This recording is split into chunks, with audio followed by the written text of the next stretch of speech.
નમસ્કાર દર્શક મિત્રો, હું છું આશ્લેષા પટેલ અને આપ જોઈ રહ્યા છો અર્થ પડકાર ન્યૂઝ। બાયડમાં અસામાજિક તત્વો દ્વારા એક ઇસમ પર તીક્ષ્ણ હથિયારના ઘા મારી હુમલો। અરવલ્લી જિલ્લાના બાયડમાં અસામાજિક તત્વોનો આતંક। એક શખ્સ પર તીક્ષ્ણ હથિયાર વડે ઘા મારી હુમલો કરવામાં આવ્યો। મળતી માહિતી અનુસાર બાયડમાં આવેલો પાગિયાણા મુવાડા ગામનો શખ્સ નામ સુરેશભાઈ રમેશસિંહ બાયડ મામલતદાર ખાતે કામ અર્થે આવેલ હોય। બાયડ મામલતદાર આગળથી બે ઇસમો દ્વારા બાઇક પર બેસાડી વરેના રોડ ઉપર લઈ જઈ તીક્ષ્ણ હથિયાર વડે ઘા માર્યા હતા। ઘા કરી બંને લોકો બાઇક પર ફરાર થઈ ગયા હતા। ત્યારબાદ ઘાયલ ઇસમે જાતે જ 108ને કોલ કરતા 108 આવતા ઇસમને બાયડ સરકારી હોસ્પિટલમાં લેવામાં આવ્યો હતો, પણ ઘા વધારે હોવાથી ઇસમને વધુ સારવાર અર્થે વાત્રક હોસ્પિટલમાં લઈ જવામાં આવ્યો હતો। ભોગ બનનાર ઇસમ પગિયાના મુવાડા શાળામાં મધ્યાહન ભોજનનો કર્મચારી હોવાની વિગત।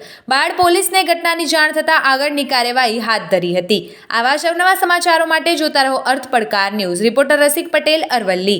જોતા રહો અર્થ પડકાર ન્યૂઝને। અમારી ચેનલને લાઇક, શેર ને સબસ્ક્રાઇબ કરવાનું ભૂલશો નહીં।